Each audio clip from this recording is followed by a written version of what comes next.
Okay, give credit to David and his staff and their team and the job that they did today.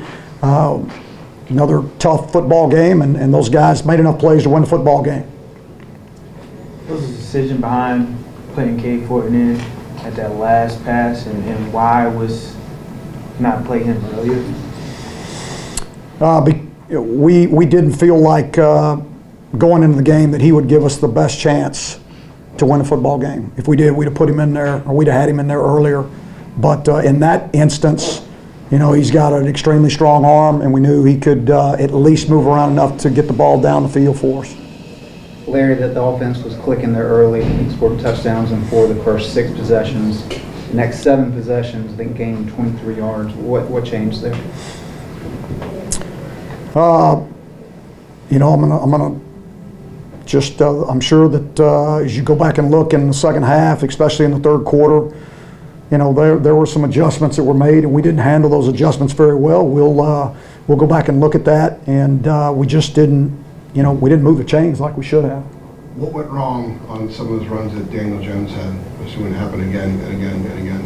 Well, first of all, let's give that guy a lot of credit because he can run. You know, he's a good player. He's a really good player, and he did some, you know, unbelievable things today with his arm and his leg. And you know, always, when you have a situation like that, and you got guys in coverage where their eyes aren't on the quarterback, and somebody gets out of a gap and he finds it, you know, he can make you pay, and that's what he did today. Larry, it's another game that essentially comes down to one player, 1 or 2 plays. How do you process this when 1 or 2 games they keep piling up where you're just the fine margins? Yeah, we're close. I mean, that's a good football team. How many games have they won? 7. 7 games, right? So they're a good football team, and we're you know, we're throwing a jump ball to tie the game up. So, you know, they're a good football team. Our guys continue to fight. There's no question about that, and who they are and what they're made up of. And you know, I'm proud of them for that fact. I hurt for our seniors, you know, that will never have this opportunity again for the rest of their life. And this will be a memory that's, you know, that sticks with them for the rest of their life.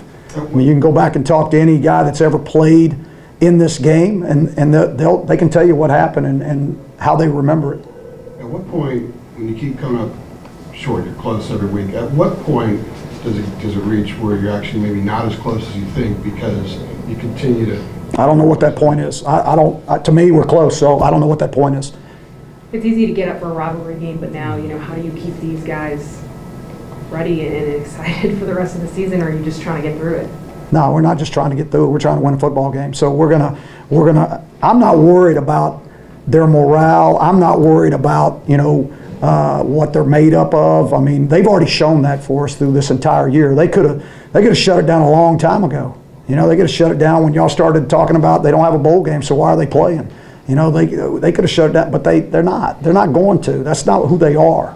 You know, they take great pride in who they are, and they're gonna play hard. They're gonna prepare just like they have every single week, and we'll have to see how we play on this next Saturday. Larry, when you take a step back and look at this from a program level, how do you turn this around? You keep doing the things you're doing. You keep putting the kids in the best position that you think that you can put them in, and you sleep at night because you know you're not going to get outworked, and you're going to work as hard as anybody there is, and these kids are going to continue to work hard, and it'll happen. I truly believe that. What do you tell supporters of the program and fans now at 1-8, 3-9 last year to stick with this program into this season, into future years? What do I tell the fans and supporters?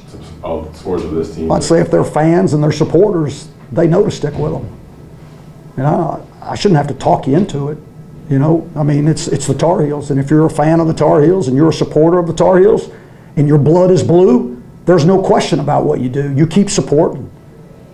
You know, these guys haven't given up, so I don't expect anybody to give up on them. Anything else for Coach? All right, thanks, Coach. I do have last question. You know, you're confident, Coach. Why are you confident that your team is better than the record suggests, and you can turn it around? Why am I confident? Yes. That's who I am. That's who I am.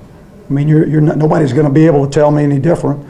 I see how hard these kids work. I see their attitudes. I see their love for each other. I see how much they care. You know, if I didn't see it in their eyes and it didn't mean as much to them, then maybe I could question, but I can't because I can see it. I see it in them every day. All right, thank you, Coach.